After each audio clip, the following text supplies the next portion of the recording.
हाँ बच्चों, लो सवाल लगा रहे थे। Yes sir. बुक देना। हाँ कुछ भी लो। तो बच्चों बुका रखे हैं तो दे नहीं रहे। हेलो। हाँ तो गाइस सवालों का कार्यक्रम और आगे बढ़ाएं। हेलो। बार डिस्टर्ब हो रहा है। हाँ? अरे कोई दिक्कत नहीं। चलो बच्चों, तो कहाँ तक लगा चुके थे हम लोग? 16 तक हो गया था। तो 16 के बाद हमारा अगला न्यूमेरिकल है 17 नंबर। ध्यान देंगे बच्चों, आवाज़ नहीं करेंगे लाला। देखो 17 नंबर यही है ना? अच्छा ये नाइक्रोम वाला लगाए थे कि नहीं लगाए थे? नाइक्रोम के तार वाला यही लगाए थे 0.46 mm। लास्ट यही था ना? ठीक। तो उसके बाद देखते हैं बच्चों 17 नंबर देखेंगे बच्चों। 17 नंबर में हमसे कह रहा है कि नाइक्रोम का विशिष्ट प्रतिरोध 100 माइक्रो ओम डैश सेंटीमीटर है। विशिष्ट प्रतिरोध दे रखा बच्चों, क्या दिया हुआ है? और विशिष्ट प्रतिरोध को रो से लिखते हैं, किससे लिखते हैं? रो बराबर 100 माइक्रो ओम डैश सेंटीमीटर। ठीक है। अब यहाँ कन्वर्जन कई सारा करना है। सबसे पहले माइक्रो ओम है तो माइक्रो को माइक्रो से हटाना पड़ेगा, सेंटीमीटर उसको मीटर बनाना पड़ेगा। तो बच्चों रो बराबर, ध्यान देना, 100 गुणे 10 की घाती माइनस 6 गुणे 10 की घाती माइनस 2 ओम डैश मीटर। कोई डाउट? माइक्रो के लिए मैंने 10 टू द पावर -6 कर दिया और सेंटीमीटर को मीटर में करने के लिए -2 कर दिया। कोई डाउट नहीं? ऐसे हो गया है ना? आगे कहा जा रहा है कि 5 मीटर लंबा तार, यानी एल बराबर 5 मीटर, और परिच्छेद क्षेत्रफल दे रखा है ए बराबर 0.01 सेंटीमीटर का स्क्वायर। तो ए बराबर 0.01 गुणे 10 की घाती -4 मीटर स्क्वायर। कोई डाउट? सेंटीमीटर स्क्वायर को मीटर स्क्वायर में बनाने के लिए 10 टू द पावर -4 से मल्टीप्लाई किया जाता है। समझ में आ गया? ठीक है। अब जरा देखो, बाद में याद कर लेना, इधर समझ। अब निकालना है क्या बच्चों? उसमें हमसे निकालने के लिए कह रहा प्रश्न में ना कि तार का प्रतिरोध कितना होगा। देखो तार का प्रतिरोध मतलब आर बराबर क्वेश्चन मार्क, सीधा आर और रो में संबंध पड़ेगी नहीं। आर बराबर रो एल बटे, यहाँ से चलो आर बराबर बच्चों रो का मान यहाँ पूरा मिला करके क्या 10 की घाती -6 हो जाएगा? Cut out. इसको पूरा मिला करके 10 की घाती -6 बोल सकते हैं आप, है ना? एल का मान बच्चों 5, ए का मान 0.01 गुणे 10 की घाती -4, आर बराबर 5 गुणे 10 की घाती -6 बटे, यहाँ पूरा समझना, गुणे 10 की घाती -6 कर सकते हैं, धूमधाम से कर सकते हैं, कैंसिल हो जाएगा। आर बराबर 5। ये आ गया आपके चालक तार का प्रतिरोध। उसके बाद नेक्स्ट, तांबे के एक टुकड़े का द्रव्यमान 50 ग्राम है। हमारे पास तांबे का एक टुकड़ा है जिसका द्रव्यमान कितना बच्चों? 50 ग्राम। देखो ये है 18 नंबर क्वेश्चन। इसमें कहा जा रहा है कि तांबे के टुकड़े का द्रव्यमान बोले तो यम बराबर 50 ग्राम। ग्राम को केजी में लाएंगे तो 50 गुणे 10 की घाती -3 केजी हो जाएगा। और टुकड़े का लंबाई 50 मीटर है। यल बराबर बच्चों 50 मीटर है ना। और पूछ के आराम से कि तार का प्रतिरोध क्या होगा अगर तांबे का विशिष्ट प्रतिरोध, अगर तांबे का विशिष्ट प्रतिरोध रो बराबर 1.8 गुणे 10 की घाती -8 ओम डैश मीटर। ठीक है। और घनत्व दे रखा है, मैं कैपिटल डी से घनत्व को लिख देता हूँ 9.0 गुणे 10 की घाती 3 किलोग्राम प्रति मीटर। समझ? किसमें स्मॉल डी मतलब? अच्छा इसको लिख सकते हो, पर यहाँ व्यास को स्मॉल डी से मैंने कुछ क्वेश्चन में शो कर दिया ना। इससे पहले कुछ क्वेश्चन लगाए थे तो उसमें व्यास को हमने स्मॉल डी से लिख दिया था, इसके नाते नहीं लिख रहा हूँ, कैपिटल डी से लिख रहा हूँ। बाकी कोई फर्क पड़ता नहीं उससे। ठीक है, कर सकते हैं। तो हमको इसमें बताना है तार का प्रतिरोध कितना होगा। चलो बच्चों आर बताना है ना। देखो आर बराबर फॉर्मूला क्या होता है बच्चों? नहीं डंडा नहीं होगा। देखो बंद करो इसको। देखो फॉर्मूला होता है बच्चों आर बराबर रो एल बटे ए। हमारे पास रो है, हमारे पास एल है, लेकिन हमें समस्या देगा ए निकालने के लिए ही ये डेंसिटी और द्रव्यमान दिया है। समझ में आया? कैसे? देखो बाबू, द्रव्यमान बराबर आयतन गुणे घनत्व होता है, इस सूत्र से चल लो। द्रव्यमान कितना दे दिया भैया? 50 गुणे 10 की घाते -3। आयतन क्या होता है? लंबाई गुणे क्षेत्रफल।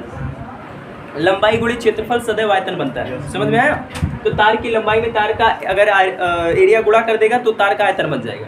और उसका घनत्व तो कितना दे रखा है? 9 गुणे 10 की घाते 3। यहाँ से एरिया चाहिए ना, ठीक है। तो यल का मान दिया हुआ है कितना बच्चों? 50 बराबर ये हो जाएगा 50 मीटर है ना। 50 से 50 ए बराबर ये बटे में जाएगा ना, ठीक। और ये हो जाएगा 10 की घाते -3 बटे 9 गुणे 10 की घाते 3। समझ में आया? ये हो जाएगा ए का मान। अब यहाँ से चल सुनो, आर बराबर रो का मान बच्चों 1.8 गुणे 10 की घाते -8। यल का मान 50 बटे ए का मान 10 की घाते -3 और बटे 9 गुणे 10 की घाते 3। कोई डाउट? और ये भेज दो ऊपर, तो आर बराबर 1.8 गुणे 9 गुणे 50 गुणे 10 के घाते -8 प्लस 3। कोई डाउट किसी को? ये पूरा टर्म ऊपर गया, मल्टीप्लाई किया है। समझ में आया? नीचे बटे में बचेगा आपका 10 के घाते -3। -3 को भी ऊपर ही शिफ्ट कर दे, तो ये हो जाएगा बच्चों आर बराबर 18 नवा 18 पचे 90 ना, यानी 9 आएगा। 9 नहीं 90 आएगा, एक जीरो है ना, इस जीरो से 10 खत्म। 18 पचे 90 गुणे 9 और गुणे 10 की घाते -5 प्लस 3 यही वाला। तो R बराबर 9 9 810 गुणे 10 की घाते -2 या R बराबर 8.1 गुणे 10 की घाते कुछ नहीं, ठीक। ये आगे बच्चों, चलो जल्दी से इसको नोट कर लीजिए आप लोग।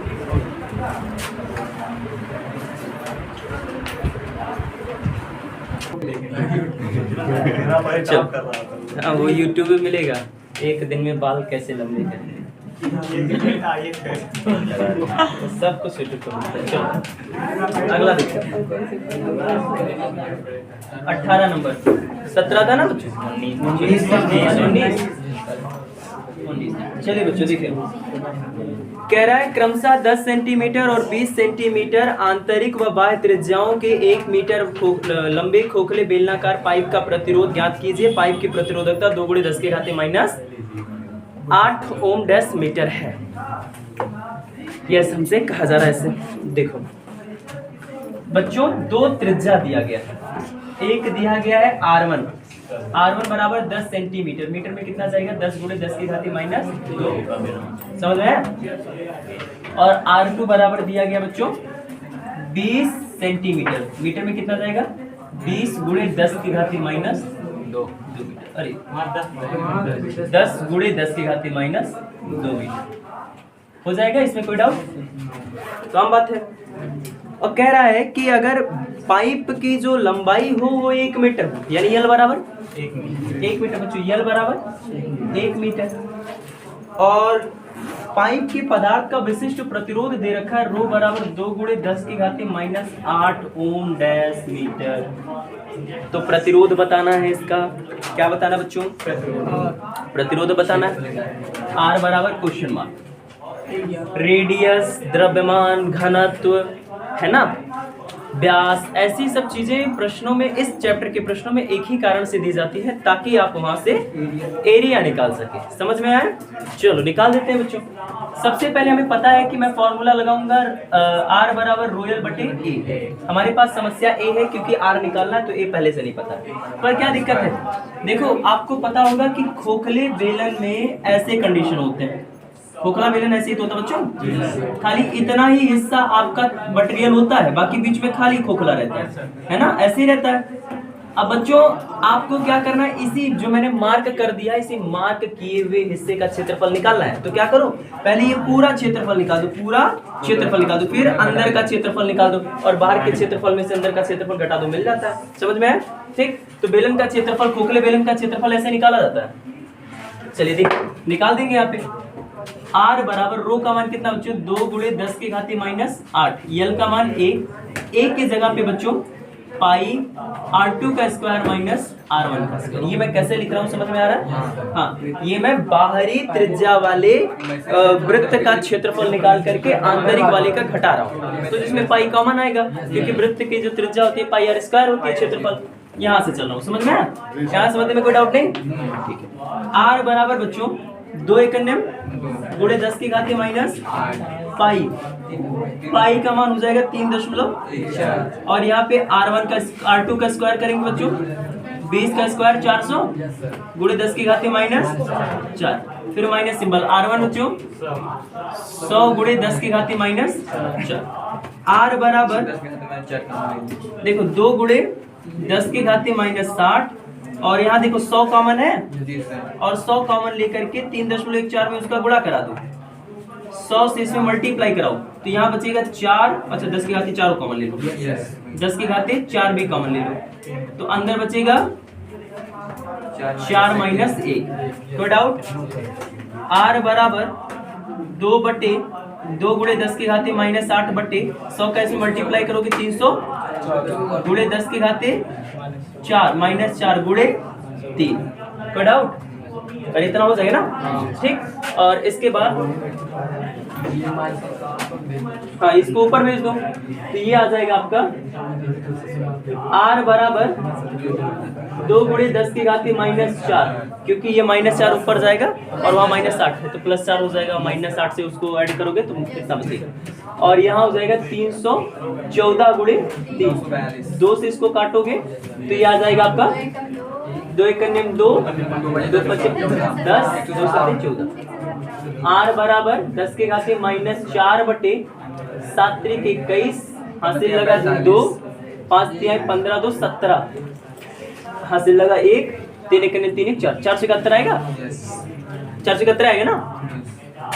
R बराबर भाग कर दो, इसको लिखो तो 1 गुणे 10 की घाती माइनस 4 बटे 471, R बराबर 0.0 तो ये हो जाएगा 100, फिर एक 0 बढ़ाओ तो 1000 हो जाएगा, 4 दूनी 2 गुणे 10 की घाती माइनस 4 ओम। बस यहाँ छोड़ देना, उसके आगे मत लेना, मन कहेगा पहुंचा देना 8-10 को ठीक। क्या नहीं मैच कर रहा? अरे वो 3 संख्या इधर लेकर के आओ, वही तो आएगा। ठीक, तो ये हो गया बच्चों, कोई डाउट समझने में? ठीक। इसके बाद बच्चों 20वां देखिए, 20वें नंबर क्वेश्चन में कह रहा है हमसे, ध्यान देंगे बच्चों कि एक तार की लंबाई 100 मीटर है, यल बराबर बच्चों 100 मीटर, उसका व्यास दिया हुआ, व्यास d बराबर 2 mm, यहाँ से मैं त्रिज्या निकाल रहा हूँ -3 मीटर। कोई डाउट? इसी पदार्थ के समान परंतु 2 गुने व्यास, चलो इसको यानी L1 कर लो, इसको D1 R1, इसी पदार्थ का समान द्रव्यमान लेकर के लेकिन उसका व्यास 2 गुना करके हमको एक तार बनाना है, उस तार का प्रतिरोध क्या होगा? चलो ध्यान देंगे बच्चों, हमसे कहा जा रहा है प्रश्न में कि भाई हमने पहले एक तार लिया है, उस तार का सिचुएशन क्या है? तार का सिचुएशन ये है कि उसकी लंबाई है 100 मीटर और उसका व्यास दिया गया है 2 mm, है ना, और उससे मैंने त्रिज्या निकाल दी। अब कह रहा है कि उसी पदार्थ का, हाँ तो यहाँ देखो, इसी मटेरियल का, जिस मटेरियल का ये तार बना हुआ उसी मटेरियल का हमको एक दूसरा तार लेना है, ठीक है, और इस दूसरे वाले तार का व्यास पहले का 2 गुना रखना है, पहले वाले तार से 2 गुना व्यास रखना अब की बार, तो हमको बताना अब की बार का प्रतिरोध कितना होगा। चलो देख लेते क्या चीज? अरे वो व्यास ये त्रिज्या है, आधा नहीं हो जाएगा? चलो तो जरा देखो भैया, D2 बराबर प्रश्न में क्या कह रहा है? 2D1, समझ में आया? समझ में आ रहा है? तो यहाँ से लाला R2 बराबर सोच के बताओ क्या हो जाएगा? 2 गुणे 10 की घाती -3 मीटर। कोई डाउट? ठीक। अब जरा देखो, पहले तार के प्रतिरोध के बारे में विचार कर लो। पहले तार का प्रतिरोध R1 बराबर रो L1 बटे, ठीक। दूसरे तार का देख लो, दूसरे तार का प्रतिरोध R2 बराबर रो L2 बटे A2। रो तो वही रहेगा बच्चों, हाँ, क्योंकि मटेरियल एक ही है। समझ में आया? चलो समीकरण 1 समीकरण 2 डिवाइड कर दो। समीकरण 1 डिवाइडेड बाय समीकरण 2 से, तो रो कैंसिल हो जाएगा, L1 A2 बटे A1 L2 आएगा। अब बताओ इतने में कितने लोगों को समस्या हुई? यहाँ मैंने क्या किया है, यहाँ मैंने समीकरण 1 को 2 से भाग किया है। कितने लोगों को समस्या हुई समीकरण 1 को 2 से भाग करने पर? R1 बटे R2, रो से रो कैंसिल हो जाएगा, और L1 बटे A1 बटे L2 बटे A2, यही तो बनेगा। इसका मल्टीप्लाई यहाँ, इसका मल्टीप्लाई यहाँ, तो L1 A2 के साथ A1 L2 के साथ। और कुछ लिखे हैं? समझ में आ रहा है कि नहीं आ रहा? ऐसे हो जाएगा। अच्छा सर, तो रे यहाँ तो समझ में कोई डाउट है यहाँ तक? हमको R2 का मान देना है। R2 का मान निकालने के लिए हमारे पास R1 भी होना चाहिए, R1 होना चाहिए, ठीक ना? तो R1 है और ना हमारे पास L2 है। तो सबसे पहला काम हम क्या करेंगे, L1 L2 को यहाँ से एलिमिनेट कर देंगे। L1 L2 को क्या करेंगे? एलिमिनेट करेंगे। कैसे करेंगे ध्यान देना, यहाँ ध्यान दो। क्योंकि दोनों तारों का द्रव्यमान एक समान, अगर दोनों तारों का द्रव्यमान बच्चों एक समान है तो ऐसे परिस्थिति में द्रव्यमान को समान दिखा दो। और द्रव्यमान जब आप समान दिखाएंगे तो क्या दिखेगा आपको? आपको दिखेगा पहले का द्रव्यमान बराबर दूसरे का द्रव्यमान, और द्रव्यमान बराबर आयतन गुणे, तो यानी आयतन हो जाएगा V1 हो जाएगा, ठीक? सीधा उनका आयतन भी समान हो जाएगा, सीधा आयतन समान करते हैं।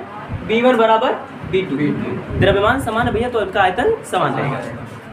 और V1 की जगह क्या A1 L1 बराबर V2 की जगह पे A2 L2 लिखना गलत होगा। क्यों गलत होगा? क्षेत्रफल और लंबाई का गुणनफल भाई आयतन नहीं आता है, तो ऐसा करने में गलती क्या है? सही है, ऐसा कर सकते हैं आप। और यहाँ से L1 L2 दिक्कत दे रहा है ना, तो यहाँ से निकाल दो L1 बटे L2 बराबर A2 बटे A1 हो गया। L1 L2 एलिमिनेट करने का तरीका हो गया। त्रिज्या दोनों को पता है तो क्षेत्रफल निकालने में कहीं समस्या नहीं। अब इसके बाद देखो R1 जरा निकाल दो, तथा R1 बराबर रो इंटू L1 बटे A1 हो जाएगा। चलो निकाल रहे हैं R1 का मान। तो बाबू रो का मान दिया हुआ प्रश्न, रो का मान दिया है कितना? विशिष्ट प्रतिरोध रो बराबर दिया हुआ प्रश्न में 4.8 गुणे 10 की घाती -8 ओम डैश, ये दिया हुआ प्रश्न है, ठीक है। चलो तो बाबू R1 बराबर रो का मान 4.8 गुणे 10 की घाती माइनस L1 का मान 100, A1 का मान पाई R1 स्क्वायर होगा। निकालते चलिए सब साथ में।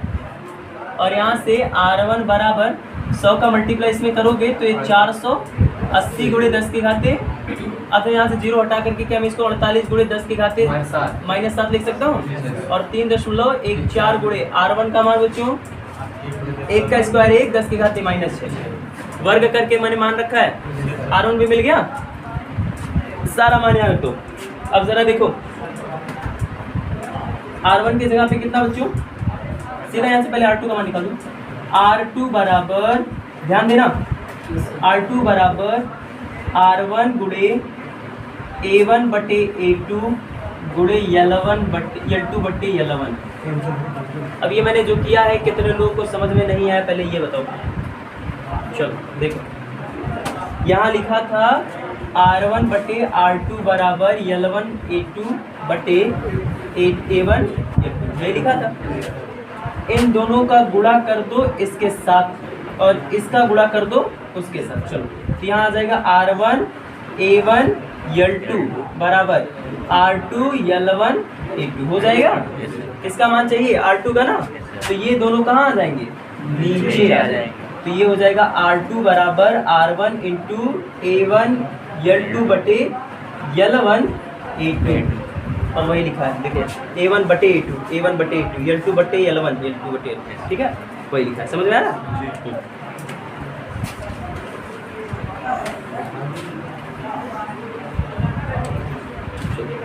अब आगे देखो भैया,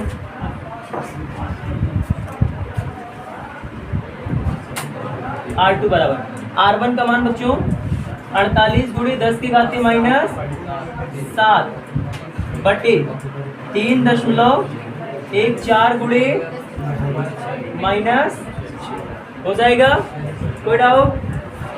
गुणे ये R1 का मान था, A1 की जगह पे हो जाएगा बच्चों पाई R1 का स्क्वायर बटे पाई और गुणे ये देखो L2 बटे L1 का मान कितना है?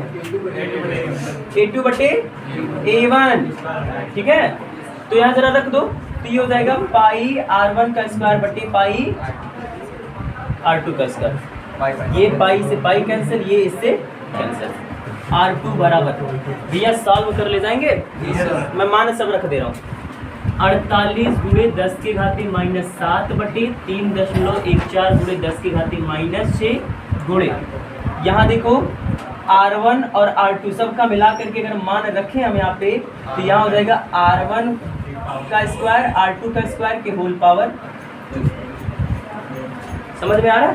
ठीक, यहाँ ये लोग ये देखो जिनको ये समस्या हो रही है कि L2 बटे L1 की जगह पे सर ये कैसे रख दिए, तो यहाँ देखो L1 बटे L2 का मान ये है और A का मान ऐसे ही निकाला जाएगा, समझ में आया? अब R1 R2 का मान आपके हाथ में रख करके सॉल्व कर लीजिएगा, ठीक, तो इसको नोट करिए जल्दी से।